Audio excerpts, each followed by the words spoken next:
ಚನ್ನಪಟ್ಟಣದಲ್ಲಿ ಯೋಗೇಶ್ವರ್ ಗೆಲ್ಲಿಸಿ ತ್ರಿವಿಕ್ರಮರಾದ ಡಿಕೆ ಸಹೋದರರು. ಚನ್ನಪಟ್ಟಣದಲ್ಲಿ ಯೋಗೇಶ್ವರ್ ಅವರು ಭರ್ಜರಿಯಾಗಿ ಗೆಲುವನ್ನು ಸಾಧಿಸಿದ್ದಾರೆ. ಇನ್ನು ಚನ್ನಪಟ್ಟಣದಲ್ಲಿ ಯೋಗೇಶ್ವರನ್ನ ಗೆಲ್ಲಿಸಿ ತ್ರಿವಿಕ್ರಮರಾಗಿದ್ದಾರೆ ಡಿಕೆ ಸಹೋದರರು. ಬೆಂಗಳೂರು ಗ್ರಾಮಾಂತರ ಸೋಲಿನ ಸೇಡನ್ನ ಡಿಕೆ ಬ್ರದರ್ಸ್ ತೀರಿಸಿಕೊಂಡಿದ್ದಾರೆ. ಬೆಂಗಳೂರಿನ ಗ್ರಾಮಾಂತರದಲ್ಲಿ ಸೋಲಿನ ರುಚಿಯನ್ನ ತೋರಿಸಿದ್ರು ವಿರೋಧಿಗಳು. ಇದನ್ನೇ ಸವಾಲಾಗಿ ತೆಗೆದುಕೊಂಡಿದ್ದ ಡಿಕೆಶಿ ಹಾಗೂ ಡಿಕೆ ಸುರೇಶ್ ಸಹೋದರರು. ಅಂದಿನಿಂದಲೇ ಚನ್ನಪಟ್ಟಣ ವಶಪಡಿಸಿಕೊಳ್ಳಲು ಡಿಕೆ ಬ್ರದರ್ಸ್ ರಣತಂತ್ರವನ್ನ ರೂಪಿಸಿದ್ರು. ಪ್ರತಿಷ್ಠೆಯಾಗಿ ತೆಗೆದುಕೊಂಡು ತಂತ್ರಗಾರಿಕೆಯನ್ನ ಮಾಡಿದ್ರು. ಚುನಾವಣೆ ಘೋಷಣೆಗೂ ಮೊದಲೇ ತಂತ್ರಗಾರಿಕೆಯನ್ನ ಡಿಕೆ ಬ್ರದರ್ಸ್ ರೂಪಿಸಿದ್ರು.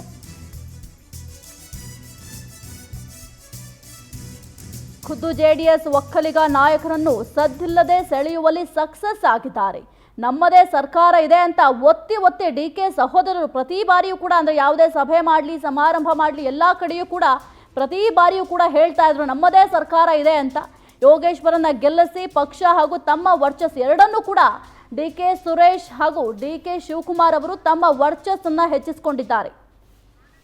ಈ ಕುರಿತು ಹೆಚ್ಚಿನ ಮಾಹಿತಿಯನ್ನು ನೀಡ್ತಾರೆ ನಮ್ಮ ಪ್ರತಿನಿಧಿ ಆನಂದ್. ಚನ್ನಪಟ್ಟಣ ಕ್ಷೇತ್ರವನ್ನ ಪ್ರತಿಷ್ಠೆಯ ಕಣವಾಗಿ ಡಿಕೆ ಬ್ರದರ್ಸ್ ತೆಗೆದುಕೊಂಡಿದ್ರು. ಇದೀಗ ಬೆಂಗಳೂರು ಗ್ರಾಮಾಂತರದಲ್ಲಿ ಏನ್ ಡಿಕೆ ಸುರೇಶ್ ಅವರು ಸೋಲನ್ನು ಅನುಭವಿಸಿದ್ರು, ಇದೀಗ ಆ ಸೋಲಿಗೆ ಪ್ರತೀಕಾರ ತೀರಿಸಿಕೊಂಡಂತಿದೆ.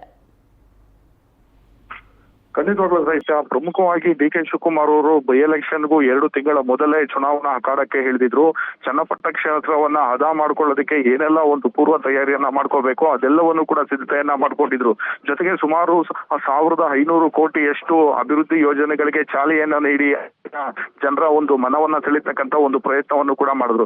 ಜೊತೆಗೆ ಚನ್ನಪಟ್ಟಣದ ಅಭಿವೃದ್ಧಿ ವಿಚಾರವನ್ನೇ ಅವರು ಚುನಾವಣಾ ಪ್ರಚಾರದ ಉದ್ದಕ್ಕೂ ಕೂಡ ಪ್ರಸ್ತಾಪವನ್ನ ಮಾಡಿದ್ರು. ಹೊರತು ದೇವೇಗೌಡರನ್ನ ವೈಯಕ್ತಿಕವಾಗಿ ಯಾವುದೇ ಕಾರಣಕ್ಕೂ ಟಾರ್ಗೆಟ್ ಮಾಡಬೇಡಿ ಅನ್ನೊಂದು ಸಂದೇಶವನ್ನು ಕೂಡ ಮುಖಂಡರುಗಳಿಗೆ ಕೊಟ್ಟಿದ್ರು. ಈ ಹಿನ್ನೆಲೆಯಲ್ಲಿ ದೇವೇಗೌಡರನ್ನ ವೈಯಕ್ತಿಕವಾಗಿ ಟಾರ್ಗೆಟ್ ಮಾಡ್ತಕ್ಕಂಥ ಒಂದು ಕೆಲಸಕ್ಕೆ ಕಾಂಗ್ರೆಸ್ ನಾಯಕರು ಮುಂದಾಗಲಿಲ್ಲ. ಕೇವಲ ಅಭಿವೃದ್ಧಿ ವಿಚಾರವನ್ನ ಮಾತ್ರ ಮುಂದಿಟ್ಕೊಂಡು ಅವರು ಒಂದು ಪ್ರಚಾರಗಳನ್ನ ನಡೆಸಿದ್ದು ಕೂಡ ಇಲ್ಲಿ ಗೆಲುವಿಗೆ ಪ್ರಮುಖ ಕಾರಣವಾಗಿರ್ತಕ್ಕಂಥದ್ದು. ಜೊತೆಗೆ ಡಿಕೆ ಶಿವಕುಮಾರ್ ಅವರು ಮೊದಲಿಂದಲೂ ಕೂಡ ಡೇ 1 ಇಂದಲೂ ಕೂಡ ಚನ್ನಪಟ್ಟಣಕ್ಕೆ ನಾನೇ ಅಭ್ಯರ್ಥಿ ಅಂತಾನೂ ಕೂಡ ಹೇಳಿ ಅಲ್ಲೊಂದು ಟ್ರೆಂಡ್ ಅನ್ನ ಕ್ರಿಯೇಟ್ ಮಾಡಿದ್ರು. ಆ ಟ್ರೆಂಡ್ ಕೂಡ ಈಗ ವರ್ಕೌಟ್ ಆಗಿರ್ತಕ್ಕಂಥದ್ದು.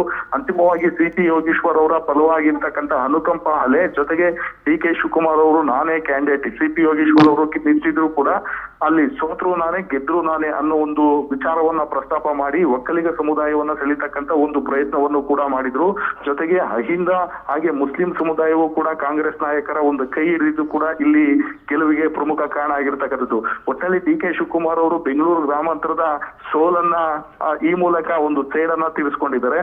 ಜೊತೆಗೆ ಇಷ್ಟು ದಿನ ಕುಟುಂಬ ರಾಜಕಾರಣ ಮಾಡ್ಕೊಂಡು ಬರ್ತಾ ಇರ್ತಕ್ಕಂಥ ದೇವೇಗೌಡರ ಫ್ಯಾಮಿಲಿಗೂ ಕೂಡ ಒಂದು ತಕ್ಕ ಪಾಠವನ್ನ ಕಲ್ತಿರ್ತಕ್ಕಂಥದ್ದು. ಹೀಗಾಗಿ ಮುಂದೆ ಚನ್ನಪಟ್ಟಣ ಕ್ಷೇತ್ರ ಕಾಂಗ್ರೆಸ್ನ ಭದ್ರತೆ ಮಾತಿಲ್ಲ. ಆ ಒಂದು ಹಿನ್ನೆಲೆಯಲ್ಲಿ ಡಿಕೆ ಶಿವಕುಮಾರ್ ಅವರು ಕೂಡ ಅಲ್ಲಿ ಗ್ರಾಮ ಪಂಚಾಯಿತಿಯಿಂದ ಜಿಲ್ಲಾ ಪಂಚಾಯಿತಿವರೆಗೂ ಏನೆಲ್ಲ ಒಂದು ಅಭಿವೃದ್ಧಿ ಕಾರ್ಯಕ್ರಮಗಳನ್ನ ಮಾಡಬೇಕು ಅದೆಲ್ಲವನ್ನು ಕೂಡ ಹಮ್ಮಿಕೊಳ್ತಾ ಇದ್ದಾರೆ.